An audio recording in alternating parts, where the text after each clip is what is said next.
discuss today's class. We are going to discuss about the block diagram of a computer system. And here computer system is made up of what? Every computer system is made up of three three units. What is the three units we are going to have here means input unit, and we are going to have one unit as what?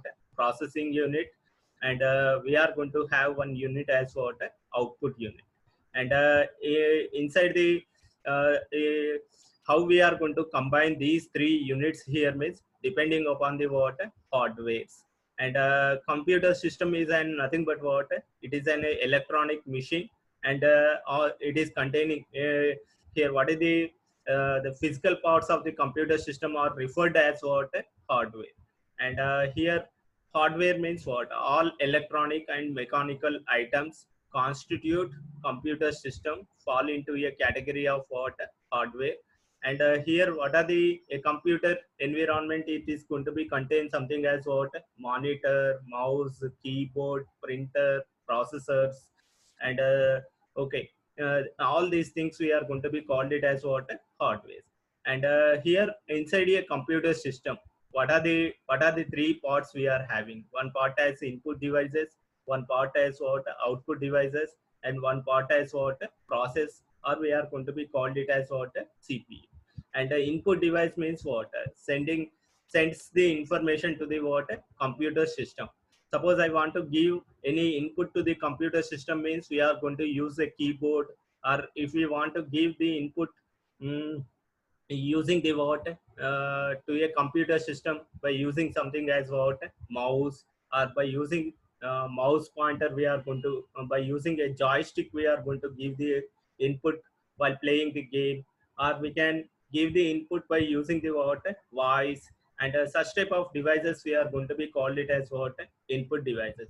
What is the activity is going to be done by using the input devices means it sets the information to the what? Computer system for what? Processing. But the input devices are not going to receive what? It is not going to receive the response. The input devices are only used for what? To send the data.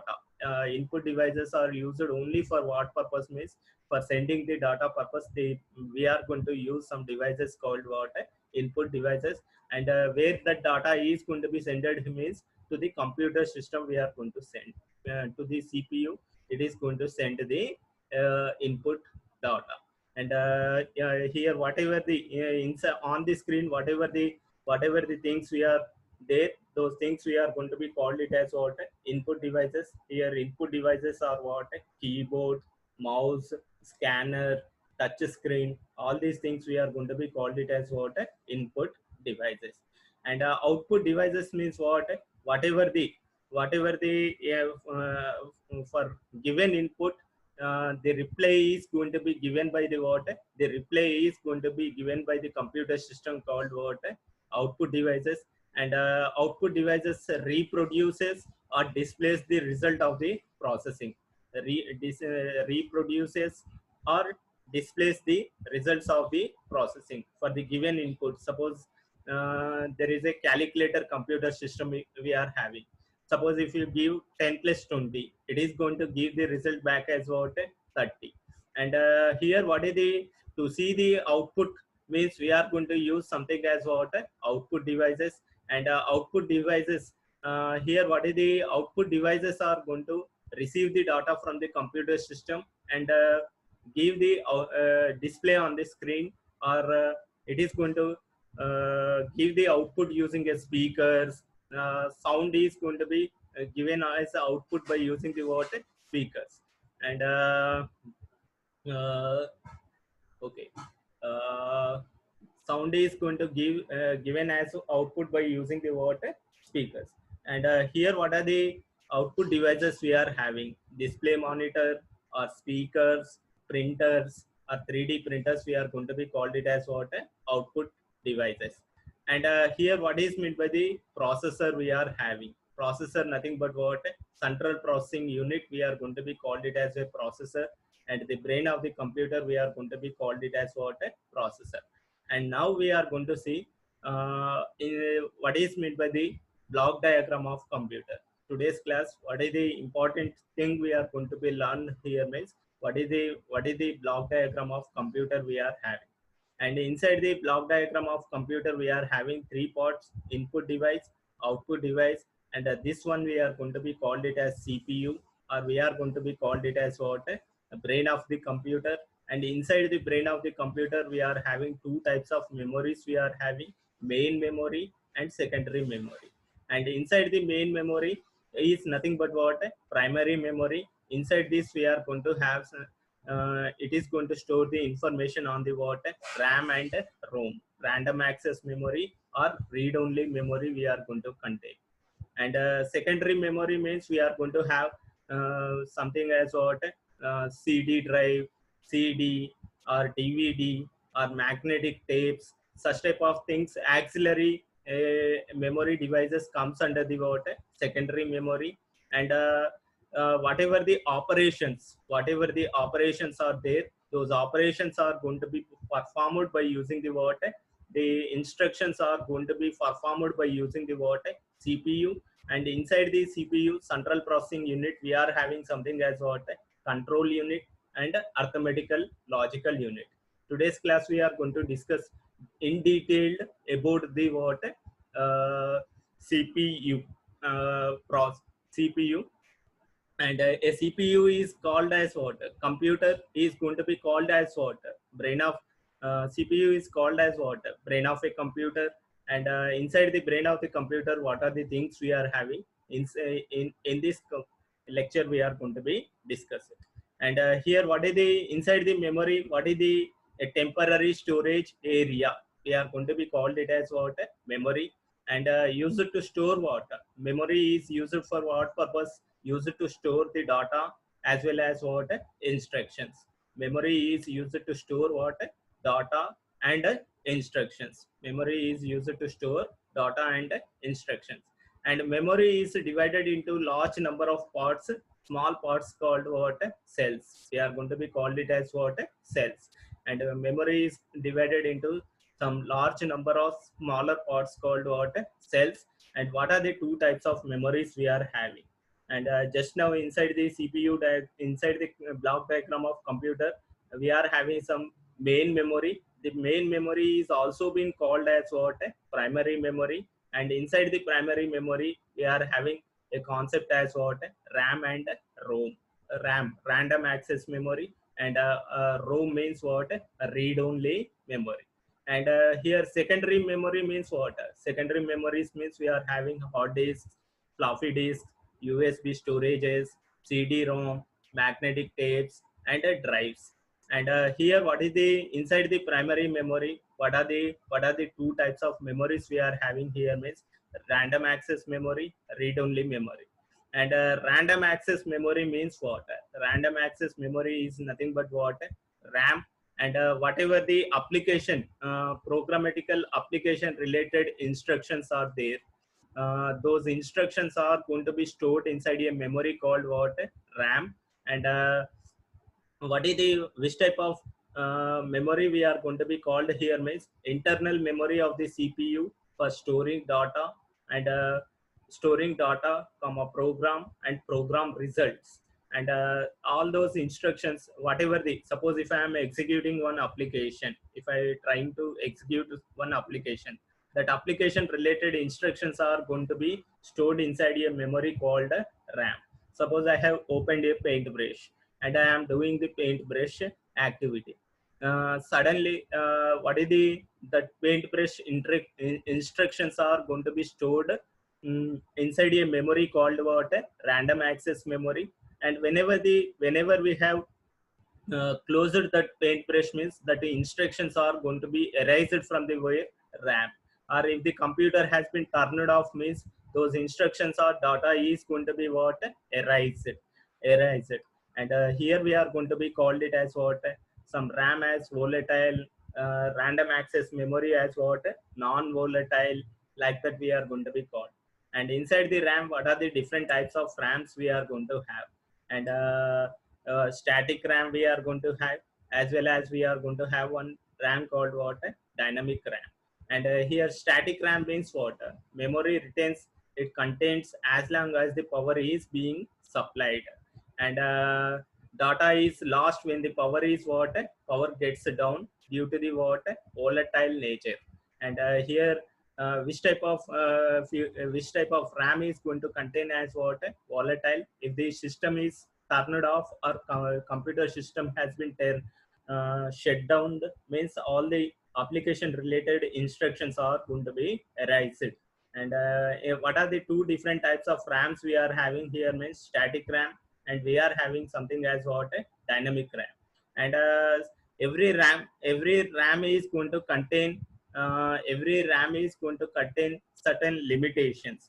Suppose 100 applications, I have opened 100 applications, the RAM capacity is 100 application instructions. It is going to store some otherwise it is going to store some 100 instructions inside the RAM. Suppose if I am opening the if I want to execute 101 instruction, means one instruction should be erased from that RAM. Then continuously, what is the thing, if you are using a dynamic RAM, means it is continuously refreshed in order to maintain the what, data, continually refreshed in order to what, maintain the data. Suppose if it is if the RAM capacity is executing only 100 instructions, if you are executing 101 instruction, means it is going to erase the first unused instruction, and it is going to insert that it is going to execute that 101 instruction. Such type of RAMs we are automatically refreshing, means we are going to be called such RAMs as what, dynamic RAM. We are going to be called it as what, dynamic RAM. And which one is preferable, means the people are going to use something as what, dynamic RAMs itself. And here what is the read only memory here. And read only memory means every computer system is going to have some hardware, and those hardware related instructions should not be erased. And those instructions are not going to be modified. Suppose on the keyboard, if I am pressing something as what, a key, then it is going to, what is the usage of the a, means it is going to display something as what, a on the screen. And that instruction should not be erased. And then hardware related instructions are going to be stored in which type of memory, means the read only memory. The hardware related instructions are going to be stored inside the what, read only memory, and those instructions are not going to be erased. Those instructions are not going to be erased even though the computer system has been turned off. And such type of instructions are going to be stored inside the what, read only memory. And this type of memory is also been called as what, non volatile. This type of memory is called as what, non volatile. And the information is stored what, permanently. The information is stored permanently. And inside the read only memory, we are going to have different types of ROMs, MROM, PROM, EEP ROM, or EEP ROM we are going to have. And here what are the advantages are there by the ROM, means non-volatile in nature. They cannot be accidentally changed. And compared to the RAMs, which one is, ROM is cheaper compared to the what, RAMs. And ROM is what, easy to test. It is more reliable. It is going to have long life compared to the what, RAM. The people are going to change the RAM, but the people are not going to change the hardware. And the hardware related instructions are going to be stored where, means inside the memory called what, read only memory. And uh, these are static and do not require what, refreshing. Every time it is going to execute the same type of instruction. The instructions are not going to be changed uh, every time. Every time the similar kind of instructions are going to be executed. That's why we are calling it as what, ROM as what, static. Whereas RAM, inside the RAM always the instructions are going to be changed depending on the application software. And that's why we are going to have something static RAM as well as what, dynamic RAM. And here what are the inside the main memory, what is how the main memory what are the characteristics are there for the what main memory here. And main memories are of what semiconductor memories, and RAM and ROM are called it as what primary memories, so we are calling it as what main memories. And read only memory is accessed as what volatile, it cannot be changed. And and here inside the main memory, what is the thing, data is lost inside the RAM, data is lost whenever the power has been switched off. But ROM, the data is not going to be lost even the computer is going to be switched off.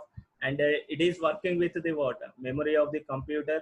And here processing of data is faster compared to the what secondary memories. Inside the RAM and ROM, the processing of data is faster compared to the what secondary memories. And here a computer, is there any computer without any primary memory? Means we cannot say. Every computer is mandatorily having one memory called what primary memory. Every computer is going to be worked with a memory called primary memory. And a computer cannot run without primary memory. So we are saying one characteristic as what a computer cannot run without a primary memory. And secondary memory means what? Secondary memory means the people nowadays, we are using something as pen drives, something hard disks, and CD drive or DVD drive.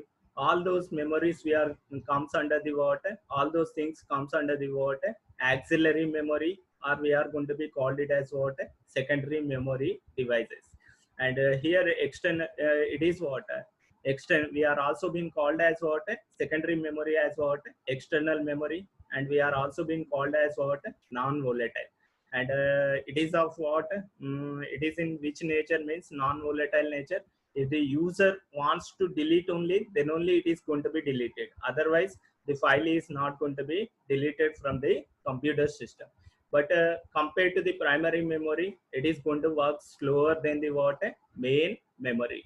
Compared to the main memory, it is going to work slower to the what slower than the what primary memory. And here what is the, we can store huge amount of data inside the what secondary memory. We can store movies, we can store audio files, we can store any n number of files in our secondary memory here. But the RAM and ROM is containing something as what limited memory size it is going to be contained. And here what is the secondary memories? Means what are the things we are having? Hard disk, CD-ROM, and DVD, etc. We are going to be called it as what secondary memories. We are going to be called it as what secondary memories. And secondary characteristics of secondary memories means we are having something as what magnet, optical memories. And for backup purpose, suppose in our home, if any celebration has been happened, any marriage celebration or any birthday celebration has been happened, then we are going to record those celebrations, and we are going to capture the information inside a what inside a CD disc or DVD disc. And we are going to store that information on the what computer system.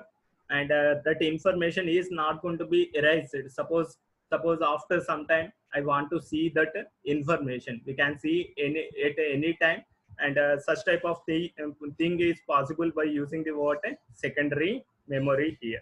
And that's why we are calling it as what non-volatile memory, and permanently stored even if the power is switched off. Suppose you have stored a video file inside the D drive, and suddenly the power has been switched off.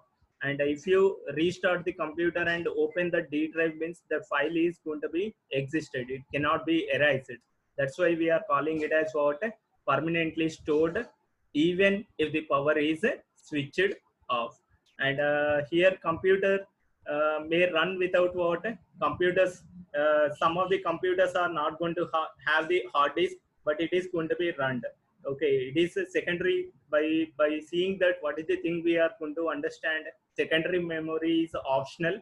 Depending on the user usage, we are going to use the what secondary memory. And compared to the primary memory, secondary memory works as what slower than the what primary memory. And here we need to know what is meant by the information, and how that information is going to be stored, how that information is going to be stored. And here what is the information we are having here means, here how that information is going to be stored. Information nothing but what data, we are going to be called it as what information. We are going to call the data as what information. And here data is going to be stored in the storage unit, and the storage capacity is expressed in terms of what bytes. And here data is going to be inside the computer system. How the data is going to be stored here means binary digits. Inside the computer system, how the data is going to be stored means binary digits, zeros and ones. And if you are indicating some 4 bits means we are going to be called it as a nibble. And if you are grouping 8 bits means you are going to be called it as a byte. And byte is a what a smallest unit which can represent what data item or a character.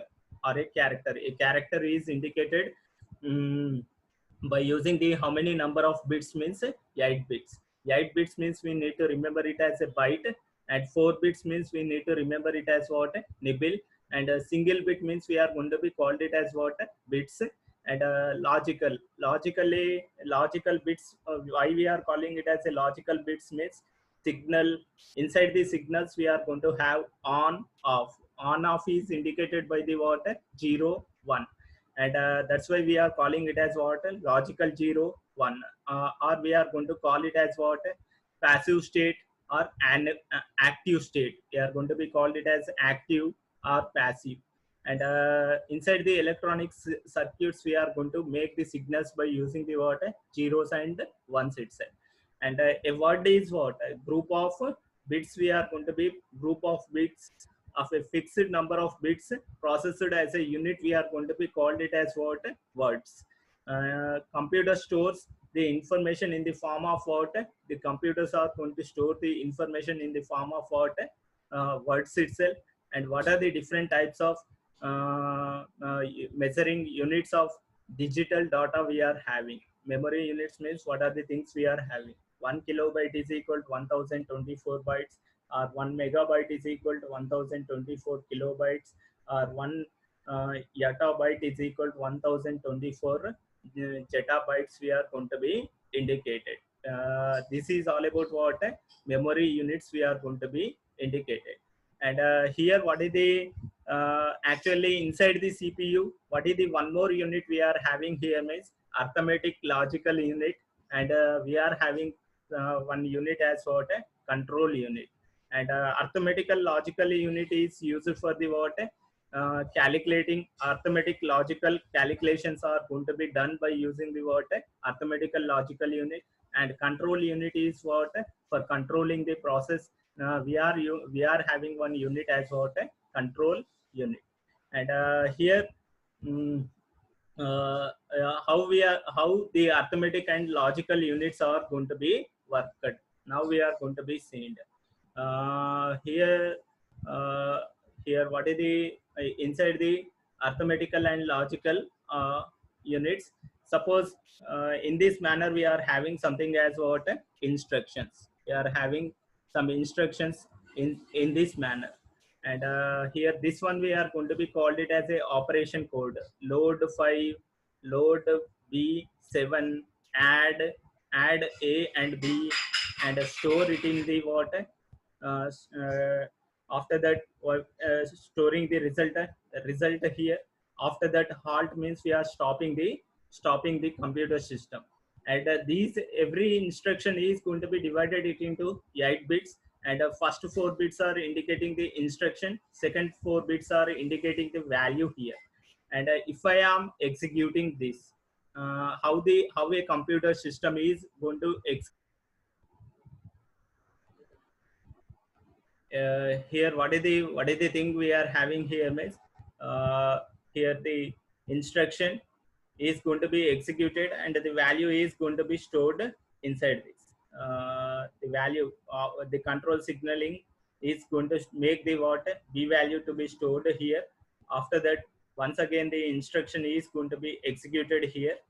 The instruction is going to be executed here, and this every CPU is containing two types of registers as what memory data register and a memory address register, and every CPU is going to contain some units as what control unit, and what is the one more unit it is going to be contained here means arithmetic logical unit. It is going to contain some arithmetic logical unit, and inside the control unit itself we are having something as what instruction register. We are having one register as what instruction register. Depending on this instruction register only, the instructions are going to be sent to the what CPU by using the what control unit.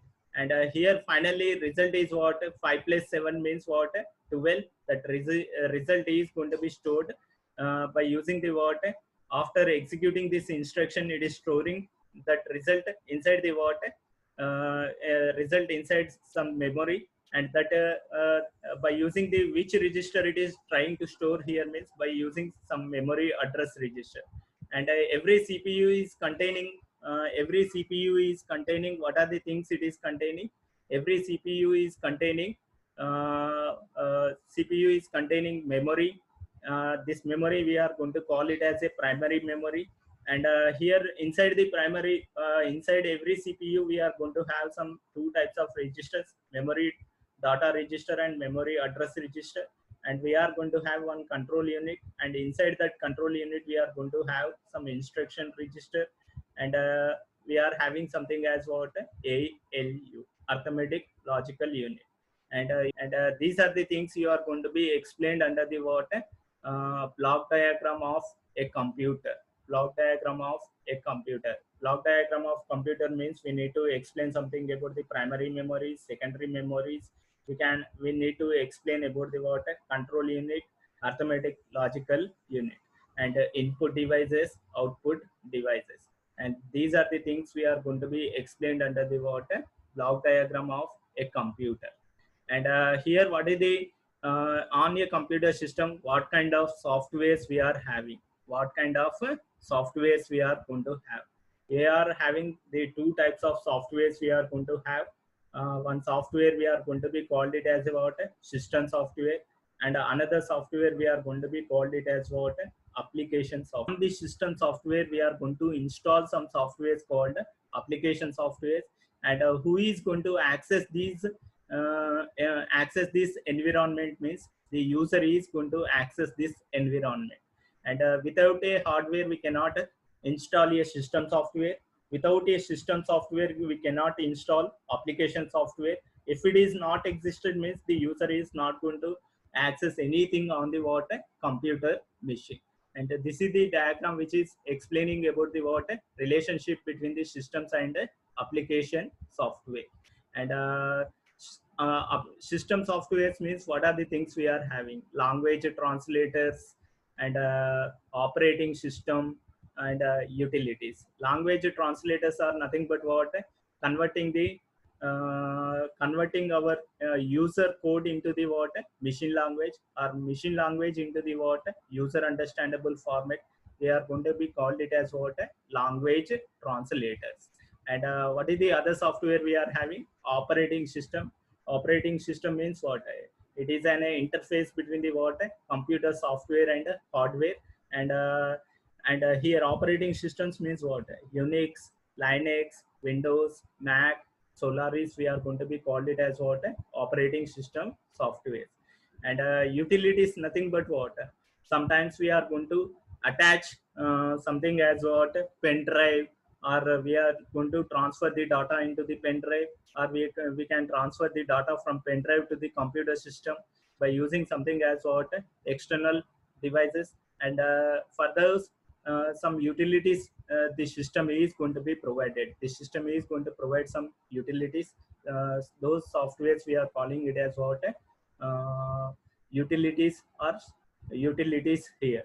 These things we are going to be called it as what system software. Special purpose software is nothing but what? some C programming purpose, we are going to have one loader, linker, such type of things. We are going to be called it as what a special purpose softwares. And these are the softwares we are going to be called it as what a system softwares. System softwares are what a special purpose softwares, utilities, operating system, language translators are called as what a system softwares. And features of the system software as what close to the system, fast in speed, difficult to design, difficult to understand, less interactive, and smaller in size, and difficult to manipulate, and generally written in which language means low level languages called assembly language, or something as what machine language. uh, that's why we are calling it as what generally written in which language, low level language here. And application softwares means nowadays we are accessing whatever the softwares we are accessing on our computer system, we are going to be called it as what application softwares. MS Word, Excel, PowerPoint, all these things we are going to be called it as what application softwares. And application softwares, railway reservation system software, Microsoft Office, uh, MS Excel, all these things we are going to be called it as what application softwares itself. And close to user, easy to design, more interactive, slow in speed,